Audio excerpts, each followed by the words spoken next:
No big surprises from Jackson Hole. Hey, it's Eric Ossis here from Homebridge Financial Services with my weekly update on the mortgage markets and rates and the economy for the week ending August 26, 2022. Well, every year, the Federal Reserve Bank of Kansas City hosts dozens of central bankers, policymakers, academics, and economists from around the world at its annual Economic Policy Symposium in Jackson Hole, Wyoming. This morning, Fed Chairman Jerome Powell addressed the audience and reiterated the Fed's commitment to return the economy to price stability. Translate, reduce inflation to no more than 2%. But that will take some time and will bring some pain to households and businesses. Translate, raising rates even higher. He also reiterated that a failure by the Fed to do this would be even worse than not doing anything. Comments by other Fed governors earlier in the week and combined with Powell's remarks this morning made for a really volatile bond market this week. The expectation is that the Fed will increase rates by a half to three quarters of a percent at their next Federal Open Market Committee meeting, which is on September 21st.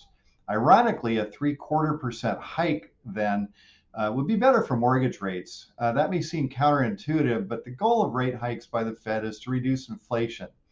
And that's accomplished essentially by making everything more expensive. So we buy less, the economy slows, and then subsequently inflation falls. It will also most certainly push us into a recession if we're not already in one. That's that pain part of Powell's earlier comments. Fed comments aside, we did receive some positive inflation news this week with the PCE, that's personal consumption expenditure index, dropping 0.1% to 6.3% annually. The drop was due in large part to falling oil prices, benefiting from lower consumption in China, where their strict anti COVID policies and a really nasty heat wave have all but halted their economy, blackouts and things like that going on across the country. Next week is Jobs Week in the US with a fresh set of statistics for the month of August. Bonds will be watching these releases closely. They start on Wednesday. For the week, mortgage rates were slightly higher, but we're still roughly in a sideways pattern. Here's the national averages. Conventional 30-year fixed rate loans, 5.73%. That's up about 0.13 from last week. 15-year fixed rates, 5.1%, up about 0.2 from last week. FHA and VA 30-year fixed rate loans, 5.12%, up about 0.12 from last week. And jumbo 30-year fixed rates, 4.92, still under 5, up about 0.7% from last week. Speaking of jumbo loans, several prominent jumbo lenders this week backed out of the markets. Jumbo investors, those are for loan amounts greater than $891,250 in King, Pierce, and Snohomish counties, 647,200 in all other Washington counties. It'll vary state by state, county by county. Those are jumbo loans. They function differently from what would be considered conforming loan programs. Those are loan amounts less than those jumbo limits. Fannie Mae and Freddie Mac do not purchase jumbo loans. And the secondary market for these types of loans is very, very small. Consequently, jumbo loans are held in portfolio of investors, mostly large banks or insurance companies. These investors make some loans directly, but most of them they purchase from brokers or through correspondent relationships like they have with Homebridge.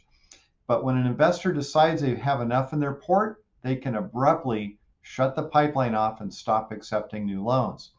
Fortunately for Homebridge, we've got a lot of different sources for jumbo financing, so the loss of one or two investors doesn't prevent us from being able to close your loan.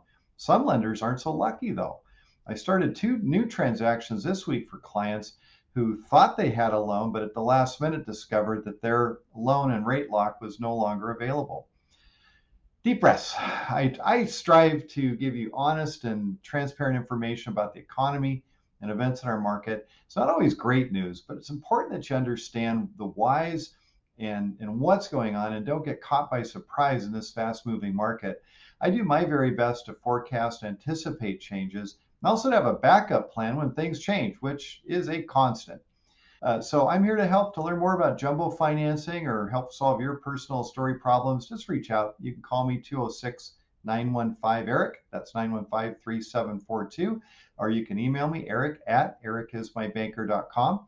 Look for me on social media. Just search Eric is my banker. You'll see me on Facebook and YouTube. And be sure to subscribe to my weekly updates. I hope this information is helpful. Hope you have a great week. Enjoy the rest of the summer. And I'll talk to you next week.